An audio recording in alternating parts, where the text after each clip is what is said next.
Assalamualaikum warahmatullahi wabarakatuh. Jumpa lagi di channel Babi Rahman. Channel yang memberi edukasi tentang bagaimana teknik negosiasi kredit macet di lembaga keuangan. Bapak Ibu, kali ini kita akan bahas surat kawan kita. Namanya Bapak Yusuf Effendi dari Ciamis, Jawa Barat. Bapak Yusuf Effendi ini menyampaikan bahwa beliau punya pinjaman 1,4 miliar di sebuah bank pemerintah. Jadi pinjamannya itu hasil dari take over di pinjaman di bank sebelumnya. Di bank sebelumnya dia dapat 900 juta, kemudian di take over ke bank yang baru, mendapat tambahan sehingga kreditnya cair 1,4 miliar. Jaminan yang dia berikan 3 Bapak Ibu. Yang satu katanya harganya sekitar 4 miliar. Yang satunya lagi harganya sekitar 300 juta dan yang satunya harganya 400 juta.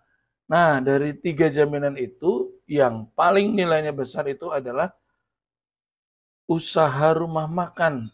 Jadi, dia punya rumah makan di tepi jalan provinsi, di mana setiap bis besar itu yang melalui jalan itu kebanyakan akan istirahat di rumah makan dia.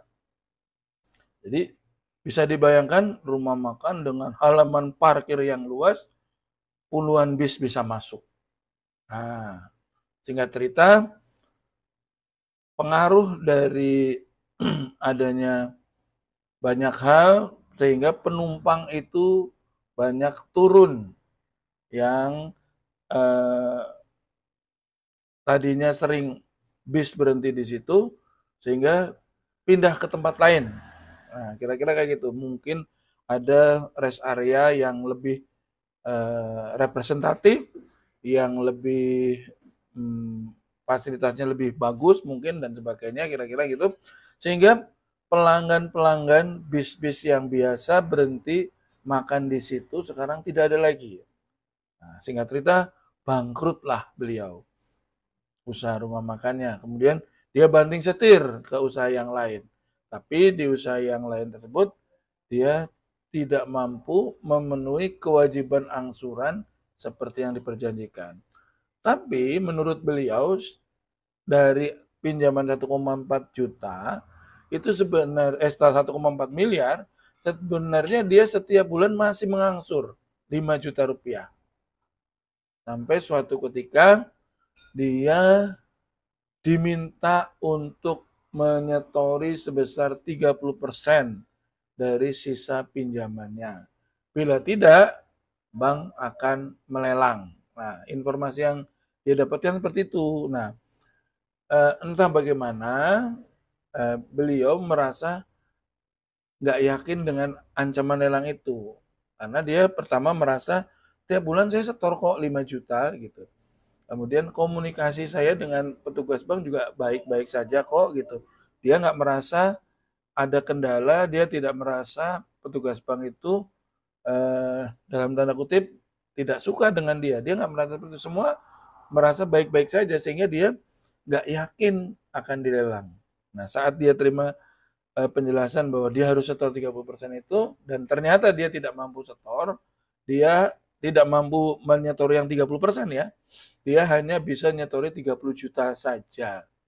Dan ternyata beneran dia dapat surat pemberitahuan lelang. Nah, uniknya Bapak Yusuf ini menanyakan kepada saya, Pak, eh, apakah benar ini surat ini isinya pemberitahuan lelang? Jadi dia foto surat itu. Dan memang isinya itu pemberitahuan tentang jadwal lelang yang akan dilaksanakan di tanggal 2 Juni jam 10 di kantor KPKNL di sebuah kota yang eh, nggak jauh dari kotanya dia. Nah, Bapak Ibu, ada hal menarik kenapa kasus beliau saya angkat.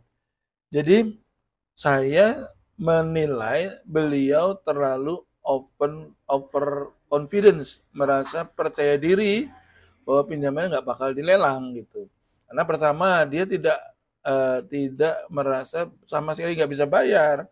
tiap bulan saya masih bayar 5 juta, dan ketika disuruh setor 30% pun saya masih mengusahakan, tapi saya hanya mampu 30 juta. Nah, Bapak Ibu, memang ini menurut saya ada hal yang cukup menimbulkan tanda tanya, ya. Pertama, beliau tiap bulan masih setor 5 juta, ya. Tidak pernah macet, tidak pernah perayaan, tidak pernah libur, tiap bulan setor 5 juta. Nah, dia merasa dari edukasi di video-video yang dia lihat di YouTube tentang teknik negosiasi kredit macet, dia merasa saya sesuai dengan banyak orang yang menyarankan yang penting tiap bulan setorin dan insya Allah nggak dilelang. Dia merasa seperti itu gitu. Makanya dia bilang, kenapa kok saya dilelang gitu.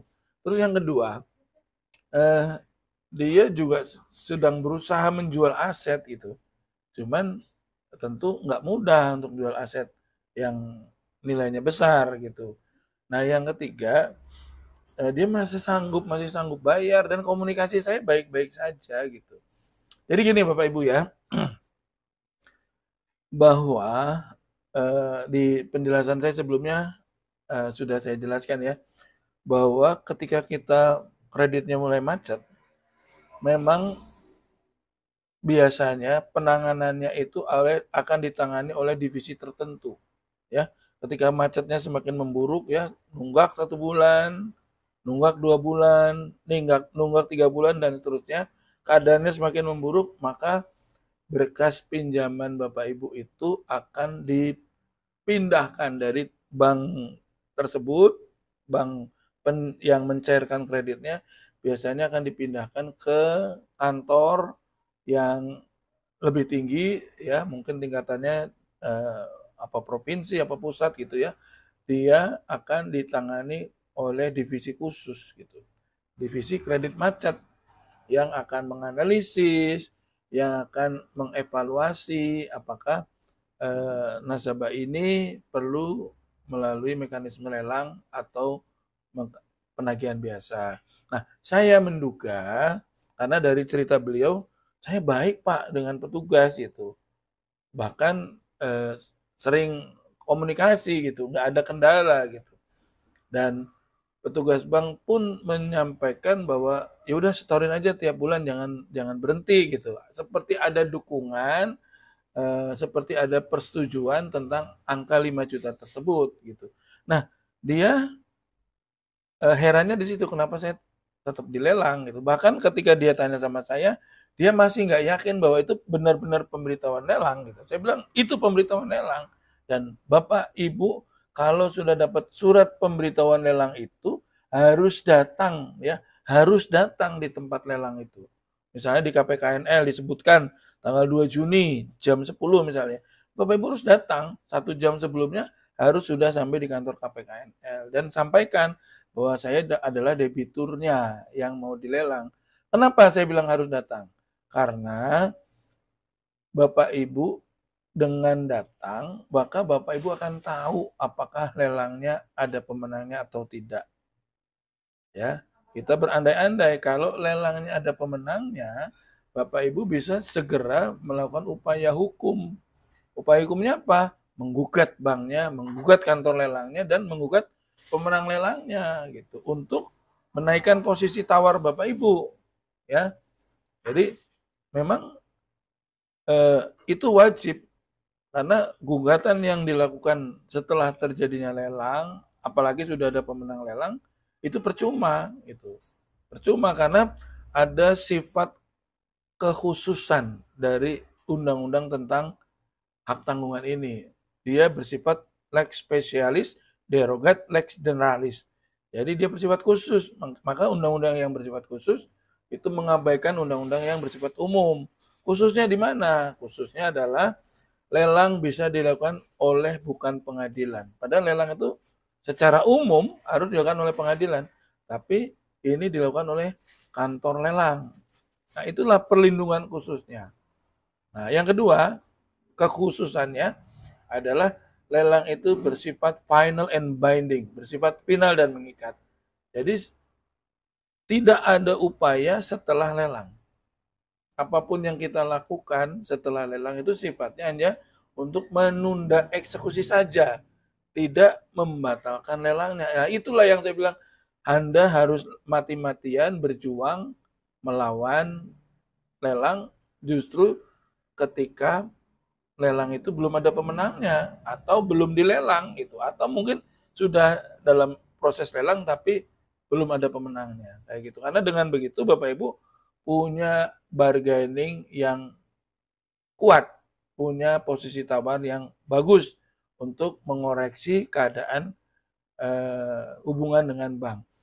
Saya sudah jelaskan sebelumnya ya, bahwa ketika kita dihadapkan dalam kondisi tidak bisa melunasin, padahal bank sudah minta Anda lunasi atau saya lelang. Pilihannya hanya dua. Kalau Anda nggak bisa melunasi, ya berarti Anda tinggal menghadapi lelangnya. Nah, kalau lelangnya sudah jelas ada tanggalnya, apalagi sudah jelas mau dilelang, ya lakukan upaya hukum dengan menggugat banknya gitu. Nah, Pak Yusuf ini tadi saya sampaikan dia masih nggak yakin bahwa pemberitahuan lelang itu beneran, dikiranya bohongan gitu. Nah, ini yang kesalahan fatalnya gitu ya. Nah, terhadap keadaan yang seperti beliau hadapi ini, harus segera melakukan upaya hukum, gugat, banknya gugat, cari alasan, cari materi, gitu ya.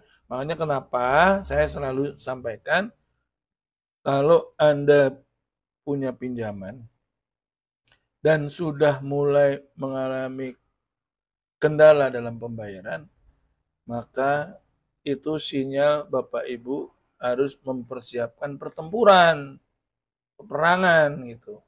Terus apa senjata yang harus Bapak Ibu miliki? Ya Bapak Ibu cari perjanjian kreditnya, pelajari di situ apakah ada kelemahan, apakah ada peluang yang bisa dipakai untuk menggugat.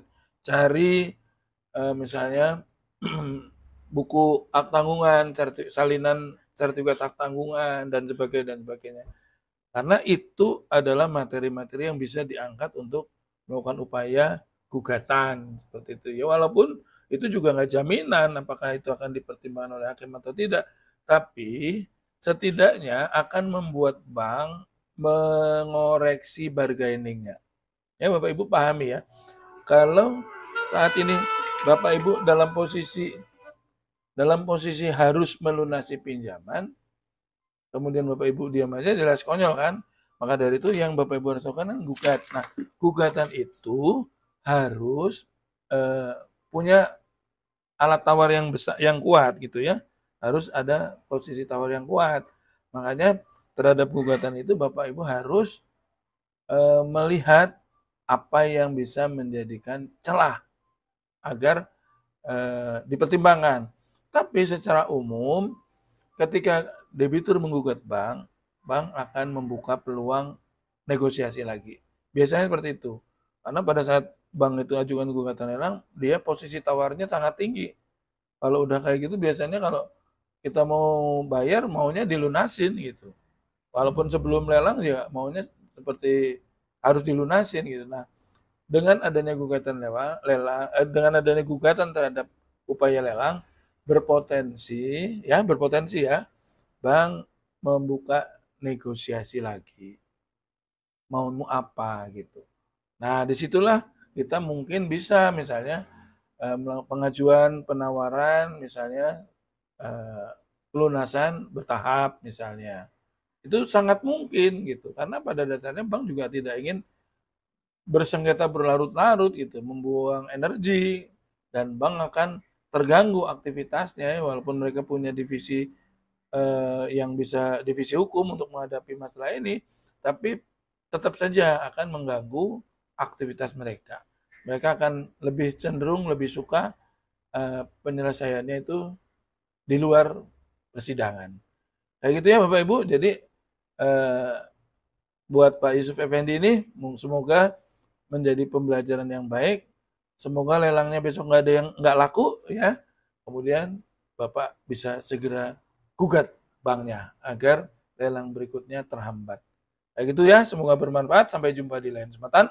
Assalamualaikum warahmatullahi wabarakatuh.